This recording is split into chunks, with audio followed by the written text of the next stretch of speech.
ایک زمانے میں قدیم مصر کے قلب میں فرعون رمسا دوم نام کا ایک طاقتور اور پرجوش حکمران رہتا تھا۔ تاریخ میں مصر کے سب سے مشہور فرعونوں میں سے ایک کے طور پر جانا جاتا ہے۔ رامسیس ایک بے پناہ دولت اور اثر و رسوخ والا آدمی تھا۔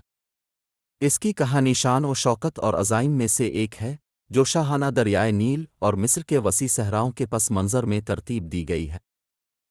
رمسا دوم کم عمری میں ہی تخت پر بیٹھا، اپنے والد کی طرف سے چھوڑی گئی سلطنت کو وراثت میں ملا۔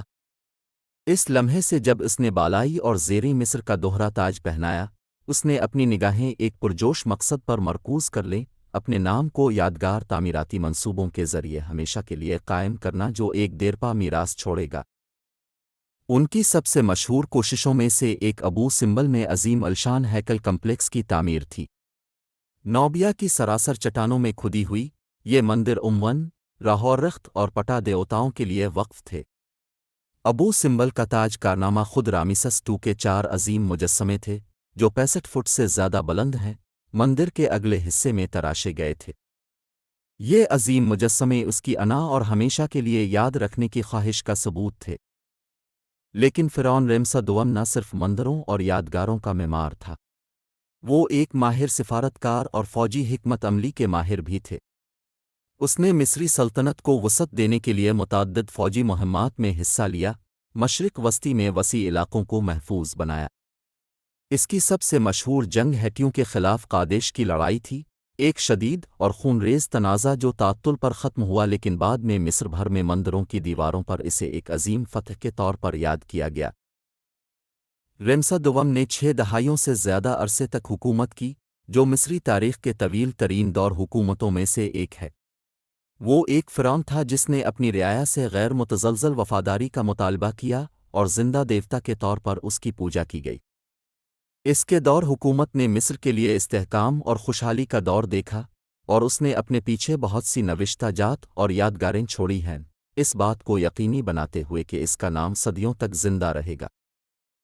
جیسے جیسے سال گزرتے گئے اور رامسیس II بوڑھا ہوتا گیا، وہ لافانی ہونے کے خیال میں مبتلا ہو گیا۔ اس نے ایک اسراف مقبرہ کی تعمیر کا حکم دیا جس کی مثال پہلے کبھی نہیں دیکھی گئی تھی۔ یہ مقبرہ، جسے ہاؤس آف ایٹرنیٹی کہا جاتا ہے، خزانوں، نمونوں اور یہاں تک کہ اپنے اب کے ایک جاندار مجسمے سے بھرا ہوا تھا۔ رمیسس کا خیال تھا کہ اس کی روح اس شاندار آرام گاہ میں زندہ رہے گی۔ تاہم، اپنے عظیم عزائم اور کامیابیوں کے باوجود، رامسیس دوم جیسا طاقتور فرعون بھی وقت کے ناقابل تسخیر مارچ سے بچ نہیں سکا۔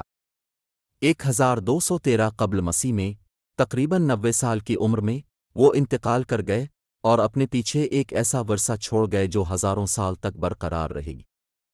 اس کی ممی بعد کی زندگی کے لیے تمام وسیع رسومات اور تقاریب کے ساتھ تیار کی گئی تھی جو اس کے قد کے فرعون کے لیے موزوں تھی۔ آج بھی رامسس II کا نام آج بھی یاد کیا جاتا ہے اور اس کی تعظیم کی جاتی ہے، نہ صرف اس کی یادگار تعمیرات اور فوجی مہمات بلکہ اس نے قدیم مصر کی تاریخ اور ثقافت پر ایک لازوال نشان چھوڑا۔